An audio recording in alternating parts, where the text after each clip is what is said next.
ወደ ሮሜ ሰዎች ምዕራፍ 10 ወንድሞች ሆይ የልቤ በጎ ፈቃድና ስለ እስራኤል ወደ እግዚአብሔር ልመናዬ እንዲድኑ ነው።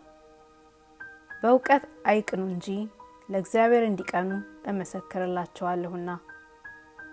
የእግዚአብሔርን ጽድቅ ሳያውቁ የራሳቸውንም ጽድቅ ሊያቆሙ ሲፈልጉ ለእግዚአብሔር ጽድቅ አልተገዙም። የሚያምኑ ሁሉ ይጸድቁ ዘንድ ክርስቶስ የሕግ ፍጻሜ ነውና።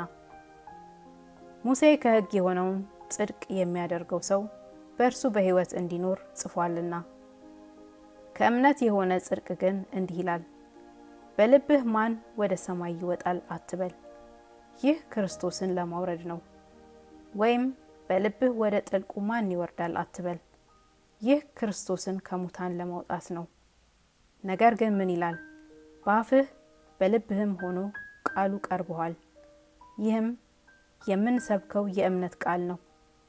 ኢየሱስ ጌታ እንደሆነ በአፍህ ብትመሰክር፣ እግዚአብሔርም ከሙታን እንዳስነሳው በልብህ ብታምን ትድናለህና። ሰው በልቡ አምኖ ይጸድቃልና በአፉም መስክሮ ይድናልና። መጽሐፍ በእርሱ የሚያምን ሁሉ አያፍርም ይላልና። በአይሁዳዊና በግሪክ ሰው መካከል ልዩነት የለምና አንዱ ጌታ የሁሉ ጌታ ነውና ለሚጠሩትም ሁሉ ባለጠጋ ነው። የጌታን ስም የሚጠራ ሁሉ ይድናልና። እንግዲህ ያላመኑበትን እንዴት አድርገው ይጠሩታል? ባልሰሙትስ እንዴት ያምናሉ?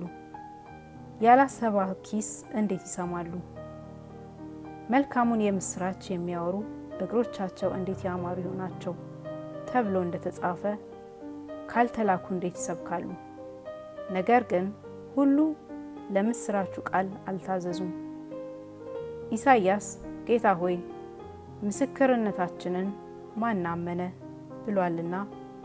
እንግዲያስ እምነት ከመስማት ነው፣ መስማትም በእግዚአብሔር ቃል ነው። ዳሩ ግን ባይሰሙ ነው ወይ እላለሁ። በእውነት ድምጻቸው በምድር ሁሉ ላይ ቃላቸውም እስከ ዓለም ዳርቻ ወጣ። ነገር ግን እስራኤል ባያውቁ ነው ወይ እላለሁ።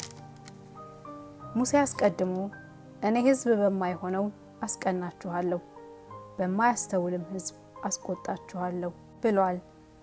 ኢሳይያስም ደፍሮ ላልፈለጉኝ ተገኘው፣ ላልጠየቁኝም ተገለጥሁ አለ።